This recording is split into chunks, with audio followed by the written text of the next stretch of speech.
Welcome to John Martin Talks, where we battle ignorance and apathy daily. The growing ignorance of just how special this experiment we call the United States of America, and the apathy that we can't or won't do anything and everything to save her. Well, ladies and gentlemen, we got a great show for you today.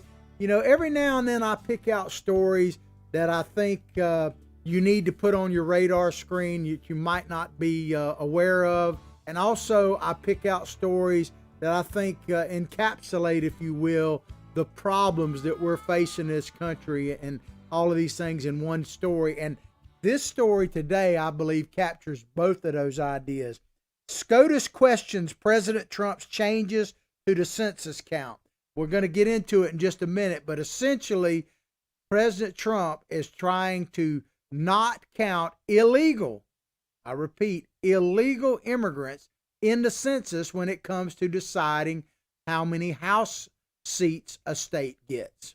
And this is very important because it's been happening for a long time, and we'll get into the details about that in just a moment. But before we go any further, I always have to mention our sponsor, Big Daddy Unlimited. We come to you live Monday through Friday, 8 o'clock Eastern Time, along Facebook and Facebook and our YouTube channel. Spell it all the way out, John Martin Talks, live from Big Daddy Unlimited Studio. We're also rebroadcast on America's Voice News Network as a late night show. So if you're watching us on Facebook at America's Voice News, howdy, how are you? Glad to have you here. But we're also streaming on their service late night, Pluto Channel, 219 Dish Network, Roku, Fire Stick, Apple TV. Download your free app on your Android or your iPhone for America's Voice News, which is a great alternative to the mainstream media. Trust me on that. But Big Daddy Unlimited, they're our sponsor, BDU as it's called. Look at, no matter when or where you're watching the video, and we're also like on Parler and Twitter. It's too many to announce. Rumble, we just started with Rumble, so check that out. But you go above the show, no matter when or where you're watching the video, you'll see a description of the show. Scroll down to our sponsorship page. Click on Big Daddy Unlimited. They are your Second Amendment headquarters because you can get anything from guns, ammunition, tactical gear, swag, thousands of items delivered directly to your door at factory direct pricing. And I say Second Amendment headquarters because one of the goals at Big Daddy Unlimited is to literally become just that. Your Second Amendment, not only products, but your Second Amendment protector as well. And we'll talk about that more in the coming days and weeks. But check them out. All right. First story we're going to talk about, and maybe the only one because it's pretty in-depth here, is a story from the New York Times. Supreme Court skeptical of Trump's plan to not count unauthorized immigrants in redistricting. Well, also, before I go any further, in case you watched the show yesterday or watched a tape of it, you might have noticed that Billy Bob Bass was gone. Well, he's back now. We did a great show yesterday. We had a gentleman named Sig Taylor, who is a bass fisherman extraordinaire, holds all kind of records, and he's a conservative. Check out that podcast by going, like I said, to John Martin Talks on YouTube. Is probably your best bet to look at our archive show as John Martin Talks on YouTube. Spell it all the way out. But Billy Bob, being the bass master that he is, was a little skeptical of having a bass fisherman on. So we let him take a little sabbatical. But he is back. And if you're saying, what are you talking about? If you're new to the show, first of all, welcome. Howdy, how are you? Where you been? But you're in the right place now. But Billy Bob Bass here, he's my psychic sidekick. He has a Twitter handle. It's at Billy Bob Bass 1, and mine is at John Martin Talks. Yes, I am a fish whisperer. Some of us are sicker than others, and that includes me. Back to this story. This is all about the U.S. Supreme Court, SCOTUS as it's known. A skeptical Supreme Court on Monday reacted with frustration and some confusion to President Trump's plan to exclude unauthorized, I love how they use these names, unauthorized immigrants from the calculations used to allocate seats in the House. So what they're talking about is, you know, when you look at your electoral votes and all, you have the same number, I do believe, of House members. So when Florida has 20 some odd, that means they have 20 some odd House districts. And how that is figured is based on your population. So for instance, New York is losing seats while Florida is gaining seats. Those kind of things, because the population of New York, believe it or not, the state has gone down over the last decade or so. At the same time, Florida's population has risen. A lot of New Yorkers coming here, you're welcome, but as I keep telling you, please don't bring the politics that you're running from with you. But we talked a lot about that with Sig yesterday, coming from California to Florida, and he's bringing the right kind of politics. But I like how they say unauthorized immigrants. Let me just tell you flat out, ladies and gentlemen, and this is probably not politically correct, so Twitter, algorithm on YouTube, but he's on YouTube too, but algorithm on Facebook, due deference to algorithm. Most powerful man on the planet, I think, is algorithm. I'm going to give you some of them chocolate-covered cherries sooner or later, for Christmas, Al. But they're illegals. What they're talking about, unauthorized immigrants. Language matters, ladies and gentlemen. I often say that on the show. I come from a long line of school teachers on both sides of my family. And I was always taught that words actually matter. So why don't we call them what they are? It's not a knock on them. I mean, let me just tell you before I go any deeper. If I was living, and I'm not trying to pick on any one group of people, but if I was living in Guatemala and I was threatened by MS-13 gang members, I'd be wanting to get the heck out of there too. And if I heard about the home of the brave, the land of the free, because of the home of the brave in the United States of America, I'd be wanting to get here any way I could. If I was in Haiti, I'd jump on whatever floats and try to get here. So I don't blame immigrants for illegally trying to get here. I really don't. I mean, I'd be doing it too. But the United States of America has a responsibility, at least it should, to its own citizens. And we're going to get into real in-depth in that in just a moment. But it has an obligation to its own citizens. So what this Supreme Court case is talking about essentially is Donald Trump, imagine that, is trying to do something different than other presidents. He believes, and I think he's right about this, that only U.S. citizens should count when it comes to allocation of House of Representatives seats. To me, it's really obvious, and the fact that it's not is part of the problem. But unauthorized immigrants, they're illegal. So getting back to that, if you're looking for political correctness, you're not going to get it here, I can tell you that. Back to the story. While there was some discussion, talking about in the Supreme Court, whether the plan was lawful, in other words, Donald Trump trying to change it, because, courts are all about precedent. So there was some precedent, I should say more clearly. While there was some discussion about whether the plan was lawful, the more immediate questions for the justices were where the administration stood in its efforts to identify and count unauthorized immigrants. In other words, illegal immigrants, and what role the court should play if substantial numbers were not identified. So what they're talking about here is Donald Trump, through the census and his administration, they tried to count illegal immigrants. They wanted to have a question on there about, are you an illegal immigrant? Are you here legally? And of course, that was poo-pooed and pushed down and everything else. It wasn't that unusual, and we'll explain that in just a moment. One thing about President Trump, everything he does, they try to make it as extraordinary. Not necessarily extraordinary, but extraordinary. Everything he does is unprecedented. Even his challenge right now with the elections is unprecedented. Absolutely, it is not. There's been multiple times when elections have been challenged. The most recent, of course, with the Al Gore deal, and we talked about that. I'm not going to get too in-depth today about President Trump's legal challenges, because a lot of it is just until, like he said in his interview this weekend, unless it ultimately gets to the Supreme Court, it's probably not going to matter. Even President Trump, and it's very difficult to get a case to the Supreme Court. So I can tell you, there's a couple of venues left for President Trump to actually retain and be reelected as President of the United States. One of them is through the Supreme Court. There's no question about that. Has to go through the Supreme Court. I think all the other avenues besides that are probably in trouble. But Problem with the Supreme Court is you got to get the case there yet. And that's kind of where we are in the legal fight in the President Trump's administration, is trying to get all their ducks in a row, challenges through various courts and appeals to the Supreme Court. So be patient. It's a work in progress. Then the other thing is, could it be thrown into the House of Representatives? There's various things about that. Could it be challenged when they certify the electors in the House of Representatives? Yes, it could. And that is not unprecedented either. It happened multiple times just in the last couple of decades and pretty much was led by Democrats. So this idea that everything that President Trump does is extraordinary is ridiculous and part of the fake news media. I just got to get that out there.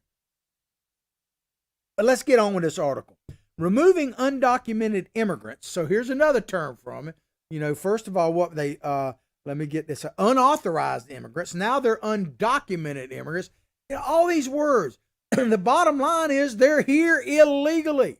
Are they immoral? All that? I don't know. It's a mixed bag. There's a lot of good people that get in here illegally, and there's a lot of bad hombres as well, like the president said. It's a mixed bag. But the one thing they all have in common is they're not unauthorized. They're not undocumented. They are illegal immigrants. That is actually a codified legal term, by the way, in federal statutes. Contrary to what like Twitter would have you say, if you're illegal immigrants, they want to ban you. I don't know where they are with that. Maybe I'm getting banned as we speak. But it is a legal phrase codified in U.S. statutes. Illegal immigrants is not a negative word. It is just a descriptive word. Removing undocumented immigrants from the census would most likely have the effect of shifting congressional seats and federal money. Here's the catcher. Here's the clincher. Federal money to states that are older, whiter, and typically more Republican. So that's another way of saying it's racist. It's racist. Let me just tell you, ladies and gentlemen, no, it's not. It's silly. Now, would it potentially shift money? That's what it's all about, because New York, California, Illinois, places that have high illegal immigrant populations want that money. And there are Republican states like Texas that want that money too. So I get it. I get it. They all want your money. They want some of our money. But as far as illegals and racism, let me just tell you a fact. It's an opinionated fact, but it's a fact nonetheless. You know what populations in the United States are hurt the most by illegal immigrants? Let me give you a clue. It ain't Jeffrey Bezos, okay? You know, he's not hurt that much. Not the Hollywood elites. It's actually people of color. And I'm not saying that all people, not like Joe Biden, you know, about the poor kids and all that. I'm simply stating facts that if you look at, and there's a ton of white folks that are poor, so don't get me wrong, but a higher percentage of people of color are in this lower socioeconomic level. Now, you could make all kind of cases that in itself is possibly racist, and I don't disagree with you.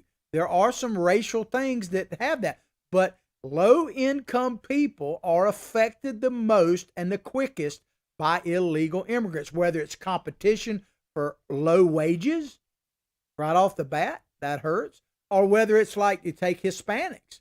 Where do you think people who don't speak English very well or at all, whose native tongue is, and I'm just pointing out Hispanics now, not saying that all illegal immigrants are Hispanic, but the largest portion are for logistic reasons. I mean, it's pretty obvious about that. Geographic reasons, so to speak. But where are your schools, your hospitals, your health care, all this kind of stuff going to be impacted the first? People like to feel normal as they can, and they go into heavily Hispanic neighborhoods and try to assimilate in that sense, into a certain sense of the word. And we're going to talk about assimilation more and founding fathers and all that. So bear with me on that. This is a very in-depth story. At least I'm going to make it one because I believe it actually is. But racist, it's not racist to call someone an illegal alien, illegal immigrant. It is a descriptive phrase about what their legal position is. We've let these do-gooders, the hardcore leftists, even Republicans, moderate Republicans, shift the language around to make it sound like it's an insult to call someone an illegal immigrant. That is what they are legally speaking. And that's what the court should be looking at, right? Not color, but the actual legality of it. But it says here, but if the Census Bureau cannot provide Mr. Trump with specific information about a large enough number of unauthorized immigrants, there's that word again, in the coming weeks, he will not be able to exclude enough of them from the reapportionment, in other words, deciding how many House seats the state has, to change the way House seats are allocated. That would leave the justices without a concrete dispute to decide. So what they're basically saying is if President Trump can't come up with a number, that's one of the reasons why he wanted to have it on the census, that if it's not a large enough number, and there's some examples here in just a moment, that it might not matter, and the Supreme Court would then not really necessarily take it up. But keep in mind, President Trump wanted to count illegal immigrants. He was not allowed to have that on the census. Now, here's another case about extraordinary. Do you know that up until the Obama administration, and the press never reports this, they make it sound like President Trump is doing something, as I say, extraordinary about counting people here who are illegal, undocumented, whatever you want to call it. That actually happened in the census up until Obama. It was the Obama administration that eliminated that question from the census. So all President Trump was doing was not unprecedented. He was actually following precedent. What was unprecedented was what the Obama administration did. But if you listen to the mainstream media, the enemy of the people, certainly the enemy of anybody who supports Donald Trump, you'd believe that, oh, Donald Trump just pulled this rabbit out of a hat. It's just not true, simply not true. A lot of things they accuse the president of are simply not true. But let me just tell you, ladies and gentlemen, if we lose Georgia, I want to shift gears just a minute here, because I keep hearing this a lot on talk radio about people boycotting the election, Republicans saying their vote doesn't count. And I get it, man. I get your frustration. I truly, truly do. But we have got to win those 2 Senate seats in Georgia. Conservatives, the Republicans have to win those. And if you say, oh, well, my vote doesn't matter and everything, I understand your frustration. I get it. Absolutely. I share some of those sentiments. But I always go back, whenever I'm questioning things, I go back to the founding fathers. I always do. John Hancock, the guy that signed his name really big for King George to see on the Declaration of Independence. Here's another thing he said that actually doesn't get near as much play, and he talks about tyranny, and he talks about it is your Christian duty to actually resist tyranny. So if you're wondering, and I would, it's predominantly Christian back then, but I would just put that in a broader perspective. If you are a citizen of this country, or you're trying to become one, and you actually care about the U.S. Constitution, put Donald Trump aside for just a moment, because this thing is bigger than Donald Trump. I know it's hard to imagine.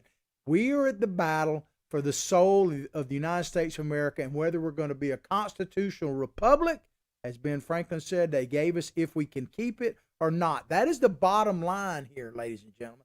Because think about it. If Donald Trump is successful and becomes the next president of the United States, he's dadgum sure going to need a Senate that is on his side.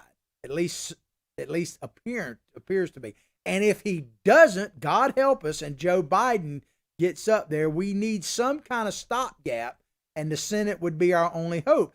Keep in mind, ladies and gentlemen, that I believe Donald Trump was cheated out of this election, and I do hold out hope that he can find a way to reclaim what is rightfully his, the presidency of the United States. So I'm 100% behind that.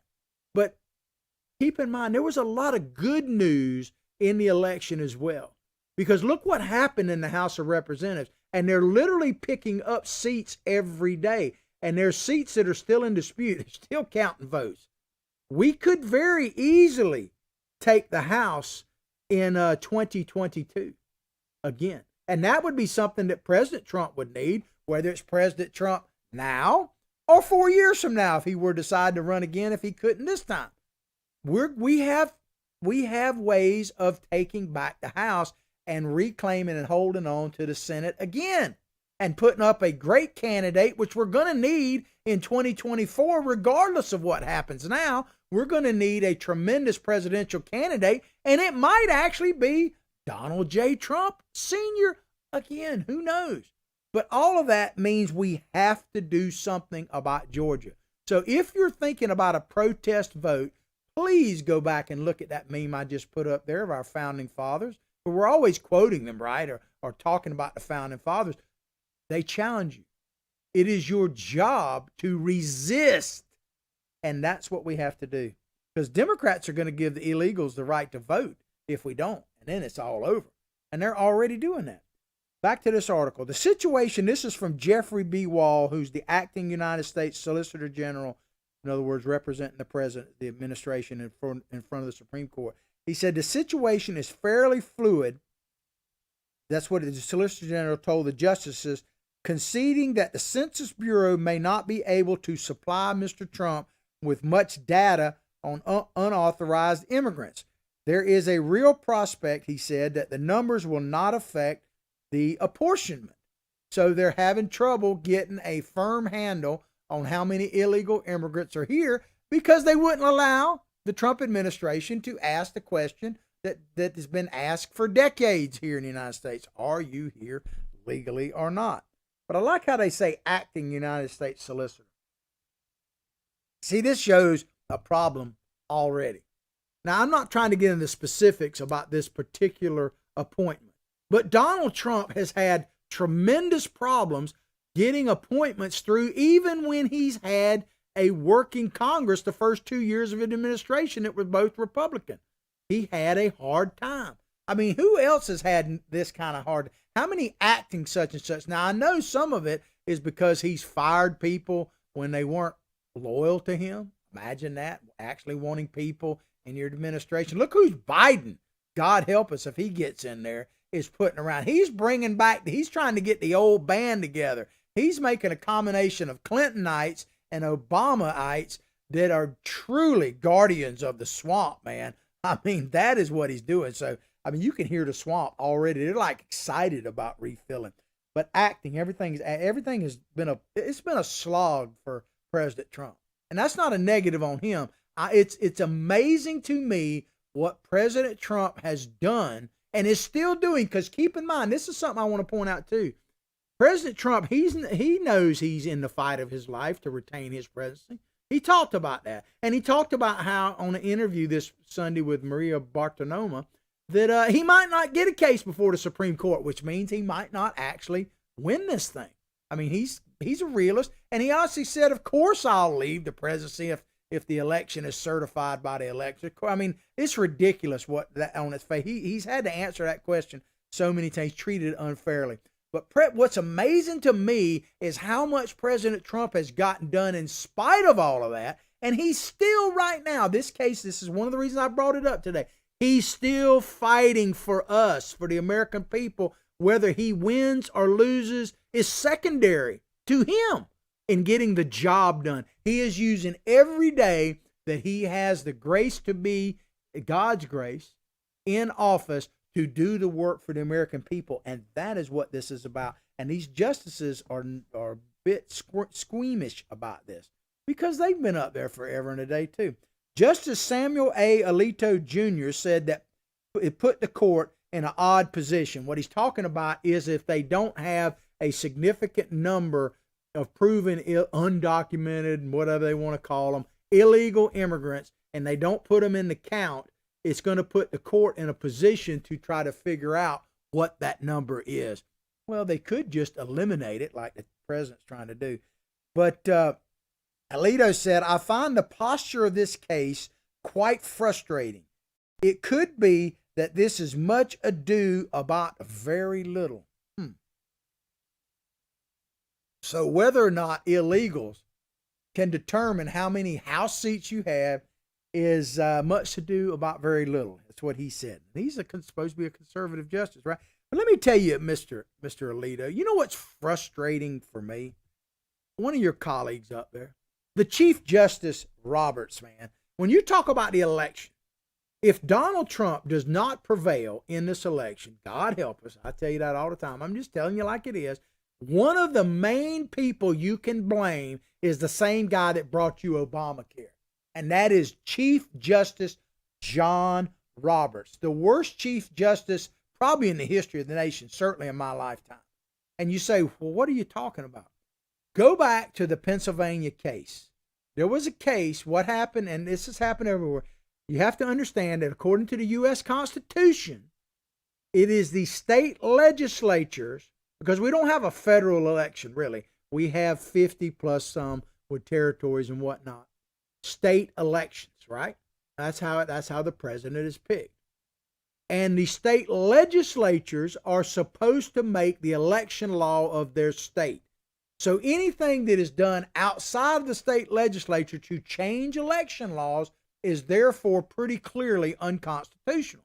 Well, there was a myriad of things done in multiple states outside the state legislature that basically cheat by mail, that is ultimately going to cheat, if it happens, be the reason why President Trump doesn't get reelected, because of the cheat by mail. Because he obviously won on election day.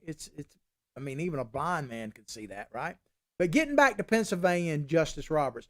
So there was a challenge by the Trump administration and some others about these election changes in Pennsylvania, which basically said that a couple of things. One, you could count the votes like 3 days after the election. They kind of didn't have to be signatures. They didn't have to be postmarked. It was a myriad of things. Basically, it gave a wide berth for these cheat by mail ballots to come in. That was actually challenged. But Ruth Bader Ginsburg had just died right before that challenge, right? So there were, instead of 9 members, there were 4 members. But the majority was supposedly conservative, which should have given a benefit. But what happened was Chief Justice Roberts voted with the liberal minority, creating a tie. So what happens in the case of a tie is that no decision is made, and it's kicked back down to the lower court decision that basically upheld what happened by the Supreme Court in the state of Pennsylvania. In other words, the cheat by mail stuff was allowed to continue. Now, Judge Roberts, had he voted with the majority and conservative like he's supposed to be, they could have put a stop to that and set those ballots aside at the very least, which Alito actually asked to do, which was not done. I know this is a bit confusing. But by not voting, or by voting with the liberals, created that tie. It went back down to the last court, which is the Supreme Court of Pennsylvania, which is an elected bunch of Democrats. So then the vote happened, and it would have been much easier to toss that before the vote happened. And this would have had precedent in multiple states, especially battleground states, and ultimately, I believe, would have given President Trump the election he won on Election Day. So I say all that to say, if Donald Trump does not actually win this thing, you can put it squarely in the lap of John Roberts, just like Obamacare. And if you want to have conspiracies, and I'm not the biggest conspiracy guy, but I've created one here. I call it the Bush conspiracy, because the Bushes absolutely hate Donald Trump. And George W. was the one that appointed Roberts to the Chief Justice position. Do you think it's possible? I'm just asking, just throwing it out there. I'm not stating it as fact, algorithm. Whoop.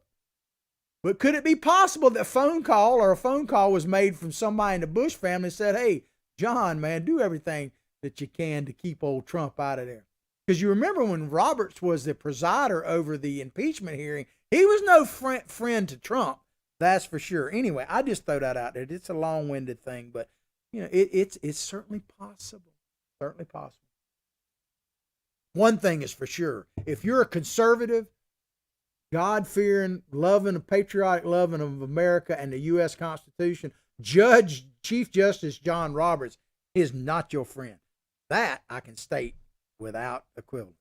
The Commerce Department, back to the article, the Commerce Department is required to supply census information to the president by the end of the year, but it may not be able to meet that deadline. Mr. Wall, who's a solicitor, Mr. Wall indicated that the Census Bureau had good data on the tens of thousands of people held by Immigration and Customs Enforcement, but the number is almost certainly too small to change the appointment.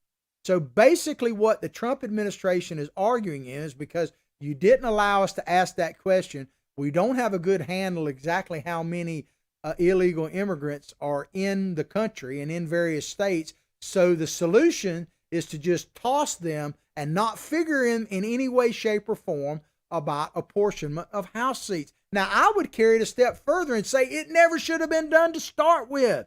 Never should have been done to start with. We never should have. I'm not opposed to knowing how many people are here and where they're from and all that. But to actually have people who are non-citizens impact the election of House members is ridiculous and, to me, blatantly unconstitutional, even though it has been set for a long, because there's another thing I haven't talked about in a while, but if I say it, it bears repeating. We've been way before Donald Trump. We've been living in a post-constitutional age for a long time. Go back and look at my shows before Trump. I've been talking about this for a while now. Donald Trump simply exposed the rot. He didn't create the rot. He exposed the rot within our system. But just because you made it, and people are going to say, who are you? I'm an American citizen. That's who I am. And I can tell you, just because you made it all the way to Supreme Court doesn't necessarily make you someone who understands the Constitution. Because a lot of the precedent they put forward, and I'm going to prove it here in just a moment. I'm going to give you evidence, so we're not without evidence, that our founding fathers did not want people to just illegally come here and set up shop. And I'm going to prove it to you in just a moment. But it says here about the number is almost certainly too small to change the appointment. I got to keep in mind something too. This is rarely pointed out. This election and this showdown in Texas. Do you know that Donald Trump actually flipped some counties in Texas that have been blue for a while? That he flipped it on Hispanic vote. But Tejas, I think they call them, something like that. People who are U.S. citizens, Hispanics that live close to the border. You know that Hispanics are getting tired of illegal immigrants?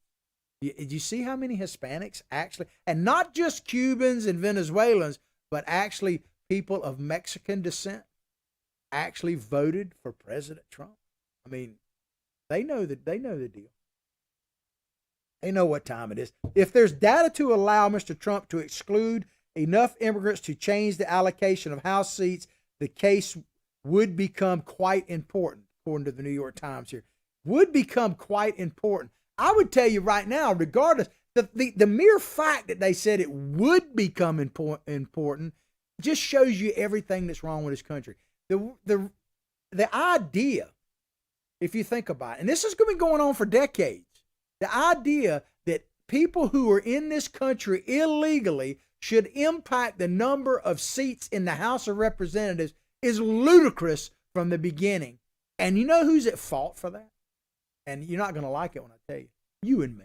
We, the American people, we're at fault for that. We've been slumbering, I would say, since World War II for sure. We've been in a slumber. We got fat and happy. And we've not been watching our government in a crucial way. And we've allowed a lot of stuff to happen. And the mainstream media has been complicit because they believe in big government. You know, the liberals and all liberals, but conservative people, we got to wake up. If this election doesn't wake us up, we can't wake up and just be frustrated and go home. And I'll talk more about that's going to be a theme of mine for the next month or two for sure. So get used to it. But so the fact that it becomes quite important, I mean, it should be one of the number one things they take up, period. It says here, indeed, if the court rules for the administration on the core question in the case, it would upend a long time consensus, not codified in law, not part of the U.S. Constitution, but a consensus, which is what the court system works on, that the government must count all residents of the United States, whatever their immigration status, with the potential to shift political power and federal money from Democrat states to Republican ones. Now, could it be that that's part of the political calculation here? Yeah, I'm not naive. You know, that's raw power. But I would go deeper than that and say that, yes, it says here, what the article is actually saying, that, let me review this part. It would upend long-time consensus that would government to count all residents of the United States. All residents. All citizens. It doesn't talk about that, just all people. And it's one thing to count them. You could count them for how you need to deal with it multiple ways. There are multiple reasons to know the mixture of people in this country. But where did they think for a moment that someone who is a non-citizen should impact the House of Representatives? There's nowhere in the Constitution that it says that. But it says here, the United States, whatever their immigration status, the potential to shift power, long-term consensus. The government must count all residents of the United States, whatever their immigration status. I don't disagree with that. Count everybody here. But they should not have a legal standing when it comes to our elections. I want to show you this meme. Thomas Jefferson. We're going to start getting into the founding fathers here in just a minute. Thomas Jefferson, famously, and it's one of the basic foundations of why I do this show, because he said essentially that if you want to be both ignorant and free, you want what never was and never will be. Our nation, our republic depends absolutely on a well-educated, motivated citizenry. It absolutely does. And without it, we're going to perish. There's no question about it. And we can't just pack up and go home. We can't be ignorant and free, ladies and gentlemen. And we have been ignorant and free for way too long, and chickens are coming home to roost.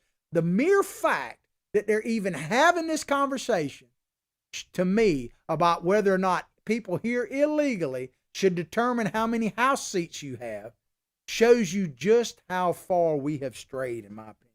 But there was only limited discussion of that question on Monday, though several justices, including some conservatives, expressed skepticism about the administration's arguments. This next one's probably going to disappoint you. Justice Amy Coney Barrett told Mr. Wall, Mr. Trump's lawyer, a lot of the historical evidence and long-standing practice really cuts against your position. Long-standing practice. She didn't say that it was constitutional. She just talked about precedent, right?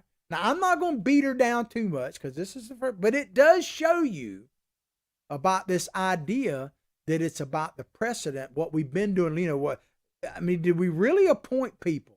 I mean, let me put it this way. We definitely elected Donald Trump to not go along, get along. We elected, I know me, I need to speak about me. One of the reasons why I supported Donald Trump, and there's multiple reasons, is because I wanted him to go into Washington, D.C. and blow that sucker up, politically. Just blow it up. At the time, I didn't think about it like a swamp, but I knew it was I thought about one of those things you see at Christmas time, you know, where you shake it up and the snow goes everywhere. That's what I wanted Donald Trump to do, because I knew that it was a cesspool for sure and need to be shaken up. And that's exactly what he did. And what he's still doing, this case shows it. So I'm a little bit disappointed and cautious about what Ms. Barrett said on this. Long-standing practice. Well, just because it's a long-standing practice doesn't make it right. Doesn't make it constitutional. So I'm hoping that she will see the light a different way. But ultimately, ladies and gentlemen, I keep coming back to this. It is our collective fault for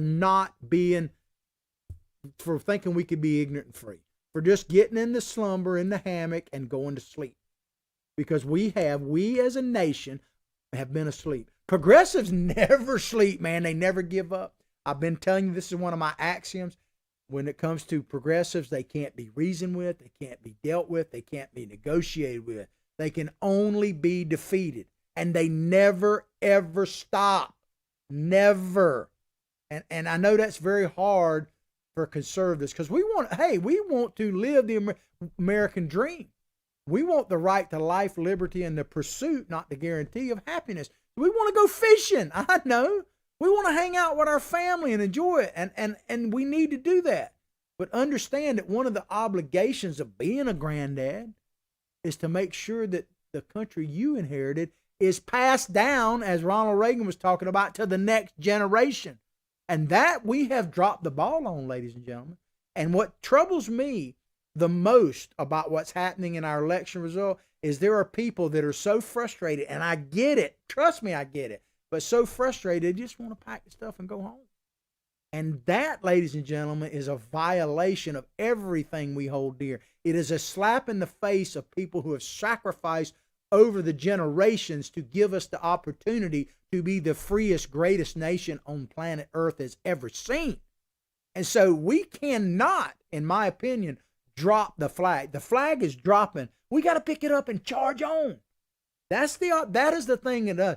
We have a unique challenge. When I say general, I'm talking about if you're alive right now. We have a unique challenge in this country because we are facing apathy, and that to me is just. Ooh. And I'm worried that this anger is going to turn into apathy. I don't blame you for being angry, but we got to channel it into action. If not now, when? Because if we wait any longer, it's going to be a problem. But I love what Mr. Wall's response to let me read Ms. Barrett's comments, then I'm going to read you what the solicitor, Mr. Wall, said about it, because I love his. So Amy Justice Barrett, the newest justice up there, said a lot of the historical evidence and longstanding practice really cuts against your position. And Mr. Wall, he responded that the novelty of Mr. Trump's approach did not make it unlawful. I'll certainly grant, Mr. Wall said, that no president has made this judgment before. But that doesn't make it unlawful. That just makes Donald Trump unusually patriotic and can see clearly because he's not clouded by politics. He looks at it for what it is and said, this just is not right. This is not right. Donald Trump has, it is so many things that President Trump has done, but one of the greatest things he has done is expose the rot within the tree of liberty. That's what he's exposed to. And the question is, what are we going to do about it? He's shining the light there. No president has made this judgment before, it says. And here's the thing, and a lot of you aren't going to like when I say this. Some people, hopefully you'll hang in there with me. I'm just going to tell you like I see it. If I can't be honest with you and honest with myself, then heck, I don't even want to be here. And I want to be here bad. So, But here's the question. Will the MAGA, Make America Great Again agenda, America First, will it die when President Trump leaves? I don't, and I'm not saying right now. I fully hope that the president will continue fighting. God, I pray for it on a daily basis that he will prevail. And, if he doesn't, and I've told you this before, he has a right to ride off into the sunset. I don't think he'll do that. And I think there is a good chance that he would certainly be the front runner to run for president again. All I'm saying, ladies and gentlemen, is if the Make America Great Again, the America First, depends only on one man, in this case a great man, Donald Trump, then it was destined to fail from the very beginning. Because one way or another, hook or crook, Donald Trump is not going to be president one day. He only gets 2 terms, whether it's now, which he deserves, or 4 years from now if he runs again. No matter what, Donald Trump is going, the graveyard's full of indispensable men. And Donald Trump is certainly indispensable.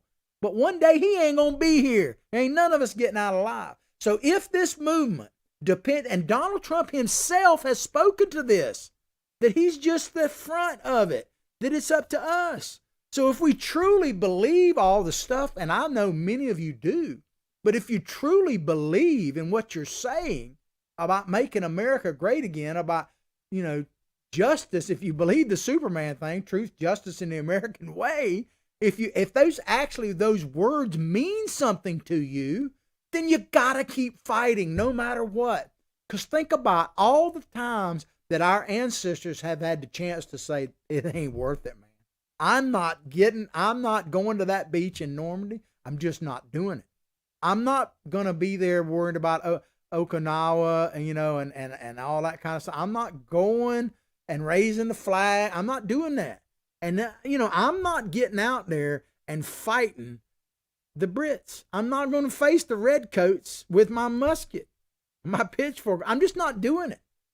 If that were the case, ladies and gentlemen, then we would never be here. We wouldn't even be having this talk. We'd probably be Nazis, real Nazis. I get worked up about this because I actually care. It's one of the reasons why I get up every day at 4:00 in the morning preparing for this show, getting here and putting it on, because I believe this. And this is one I ain't much of a fighter anymore, but I'm willing to. But I fight with my words. I fight with my actions. I try to motivate, hopefully, battling ignorance and apathy. That's another reason why I need your help, because I tell you all the time, not everybody can be a fighter, but everybody can support those in the fight. And that's where we have to find our niche in there. And you can go to our sponsorship link. I told you about it. Top of the show, no matter where you're looking at. Big Daddy Unlimited, your headquarters for Second Amendment. Support those of us in the fight. Let me check my time. We're just about out of time, but I'm passionate about this. But you know what really, and we're going to, I'm going to cut it all the way here to the end of this thing. I'm giving my Billy Bob and my producer a little heads up, and we'll play that video at the very end here in just a moment. But the casual nature of the way this has been approached, like, it's not that important, maybe, it bothers me. I don't know if it bothers you. It really does. But, that's a bunch of swamp rats and the swamp filling up. But I was going to there's a whole thing about the Founding Fathers, I promise you. Maybe I'll talk about it another day. I just got carried away. But there's plenty of evidence. And let me just give you a reference to check out. Go to a article in National Review by Michelle Malkin, December 11th, 2015, National Review. It says, Immigration and the Values of Our Founding Fathers. Do yourself a favor and go read that article, because there's great examples of what our Founding Fathers actually thought about illegal immigration. All right, I want to play this video for you because this really sums it up. And this is Chuck Schumer talking about the Georgia election. Notice how he talks about changing the world and then changing America. Check it out. Now we take Georgia, and then we change the world. Yeah! I'm sorry, can you repeat that, Mr. Schumer? Now we take Georgia, and then we change America. Ladies and gentlemen, if we're apathetic, if we let our anger grow back into apathy, then, it's going to be a sad day. I don't know if you've seen this. I think, and hopefully my producer can pull it up. This picture. It's a South Park. I'm a big fan of South Park, because this is really the question. Are we going to be Cartmans? Are we all going to be Cartmans? Can you pull that one up, sir? The picture. I want to close the show with it if I can, hopefully.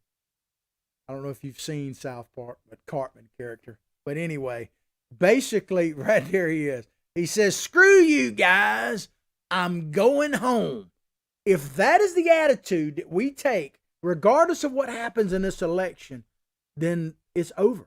It's over. Because if it's not going to be won by patriots like supported Donald Trump, then what the heck chance do we have? If people who are MAGA hat wearing sons of gun, dregs of society, you basket full of deplorables that I am gladly in that bucket with you, if we go back and take our toys home, then it's done.